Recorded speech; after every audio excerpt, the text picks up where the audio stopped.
Now, as we have done in weeks past, we welcome our speaker for our history moment. This week is David Lewis, as he speaks about the music history here at this church, which I know has a deep and enduring legacy. Welcome, David.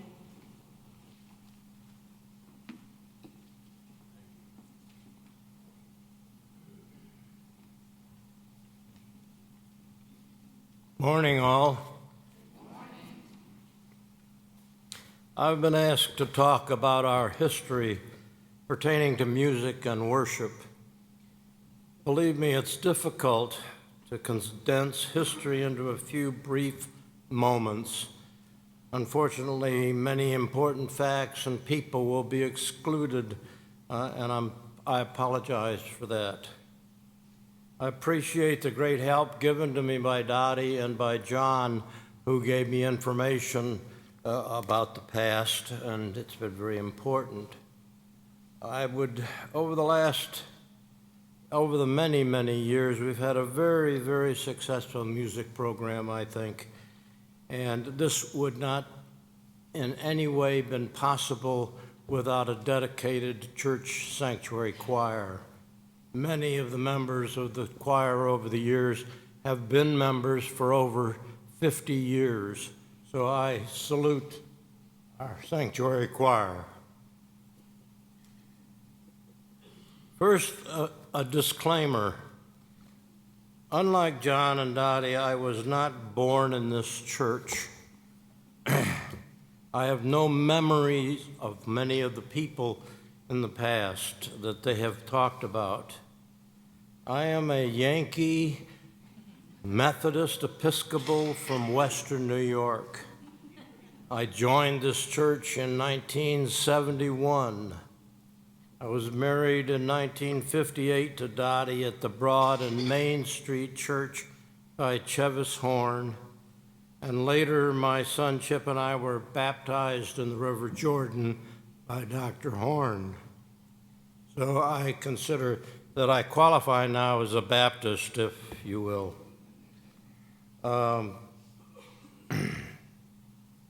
When I joined this church in 1971, there was a pudgy young fellow directing the choir, and I thought at the time he was still in high school, but apparently he had started college at Wake Forest.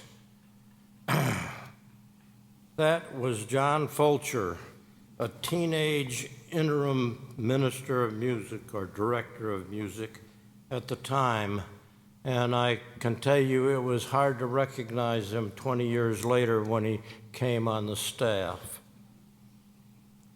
We also appreciate the comments of Dennis in his sermon last week about the importance of worship.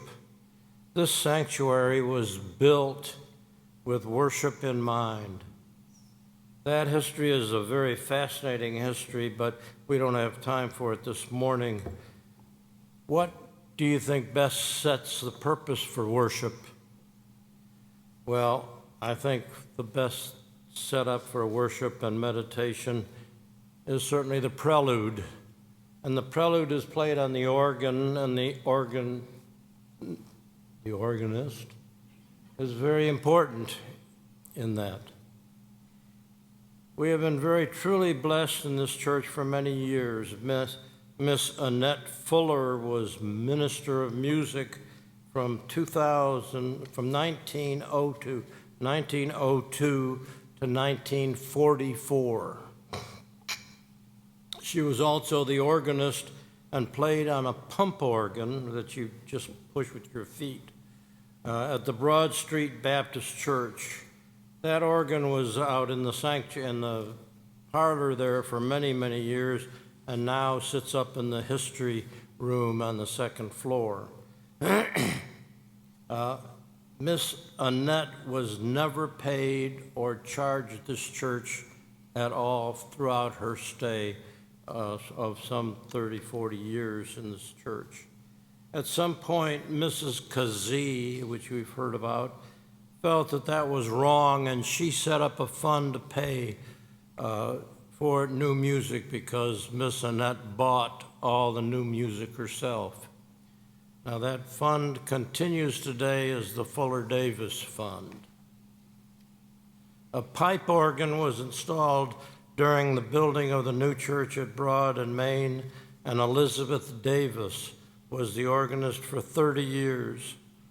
From 1944 to 1955, Margaret Payne Witt and Cecil Hodge held the position of Minister of Music, and then in 1955, John Manson became the Minister of Music until he retired in 1972.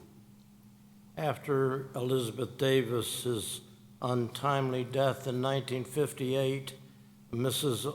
Phyllis Strickland was organist for several years.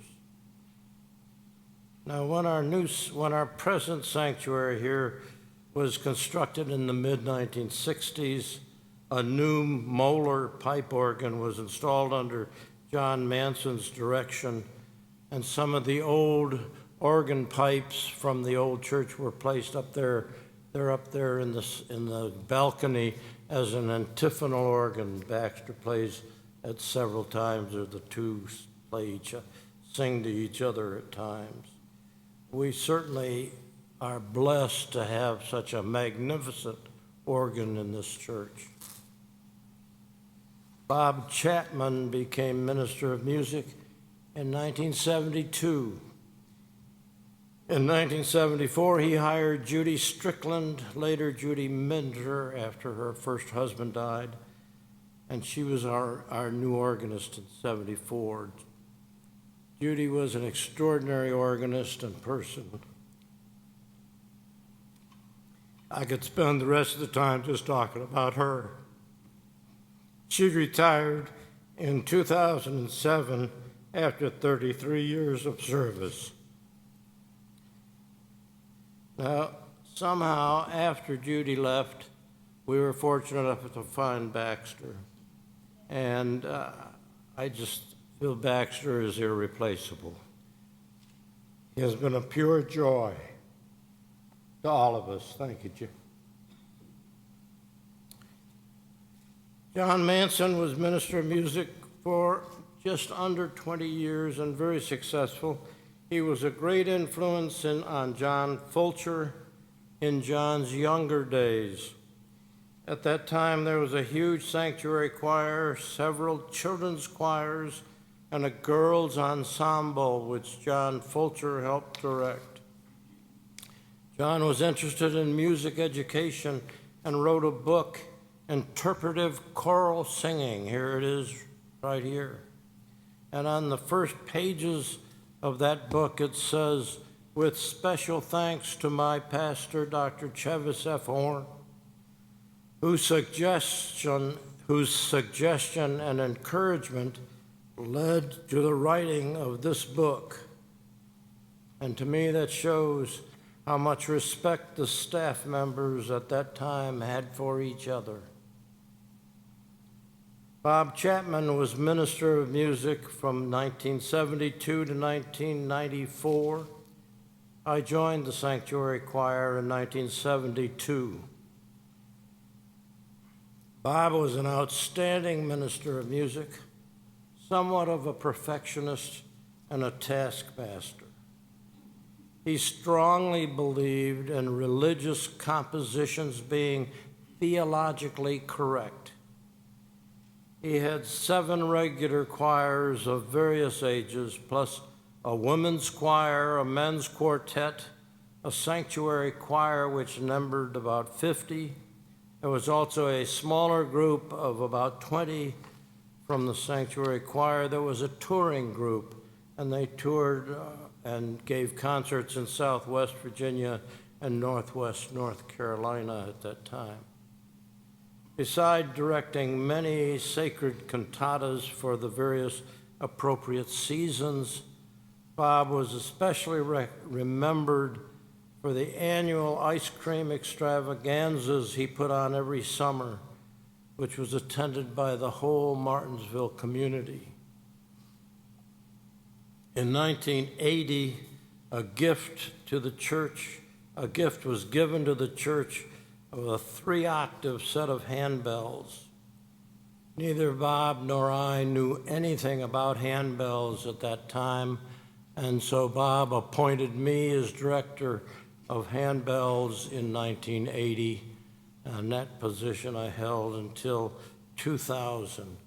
Some of you can remember the handbell program and the adult handbell choirs, the praise ringers and joy ringers. That was a very joyful time at First Baptist Church. Our enrollment in 1983 was 1,400. Our contributions to the cooperative missions of the Southern Baptist Convention in 1983 was 14% of the budget, and that's amazing. We opted to leave the Southern Baptist Convention when it was taken over by the fundamentalist group in 1987. Now, Bob Chapman did have a few flaws, one of which had to do with, at times, lacking some social graces, you might say. And he was surreptitiously discharged by the pastor in 1994. This caused a great split in the church, and one half of the sanctuary choir immediately departed for other churches. A very sad time of our history.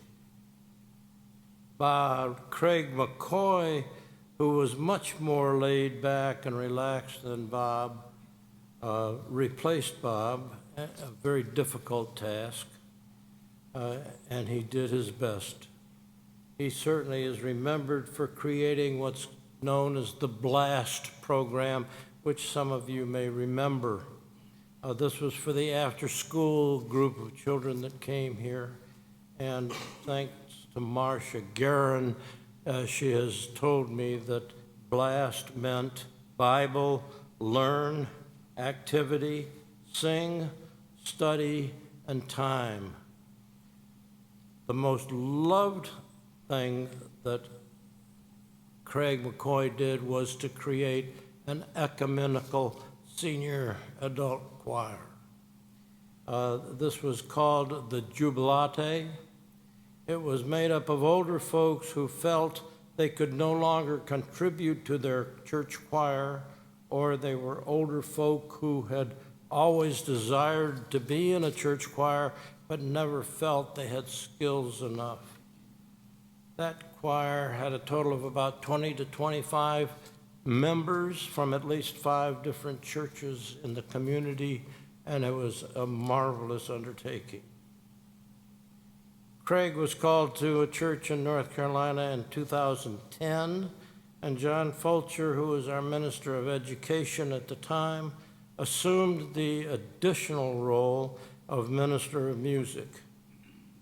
John then became senior pastor in 2013, and the music leadership here was in limbo for many years with several interim directors. I was one of those at the time. And then we lastly have called David Cameron to be our minister of music now. David's done a tremendous job. He's been a great addition to our staff. And I want to make one thing clear, because I've heard it mentioned before. Since our arrangements with Chatham Heights, we have David and we have Caroline that have joined our staff. Neither one of these are part-time pastors of either church. They are full-time pastors of both churches, and we should recognize them as that, and we're very thankful. I don't know how they possibly do it, but it's a great thing. So that brings us to where we are now in music. A few closing reflections, if you will. The church has, for the most part, had a magnificent history, and I would like to mention a few pastors along the way. Jim Bauckham and his wonderful wife, Mary Lee, joined us in 1979, and how brave they were to agree to come here to follow Chevis Horn after his 40 years as pastor. Jim was an excellent pastor, and they were certainly a true team. They were very caring and compassionate and dealt with church conflict with patience and grace. They are still greatly loved by many in the church, and Jim was called to a church in, I think, High Point in 1990. Unfortunately, the next 10 or so years were a dark time for the First Baptist Church, and especially for the ministerial staff, and I will pass over those years.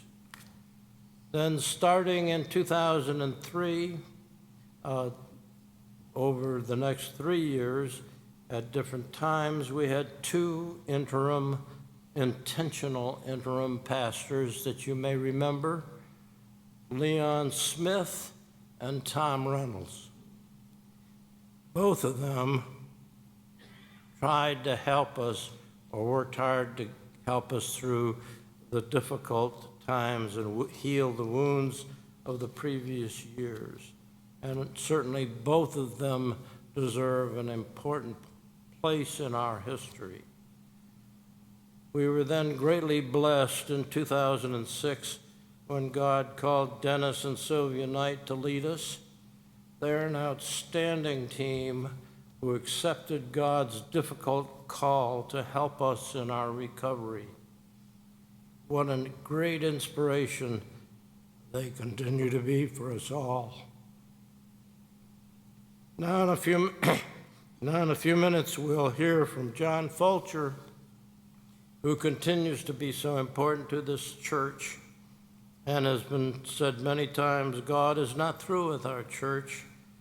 He has put Libby in our midst to continue that journey, and for that we are most thankful.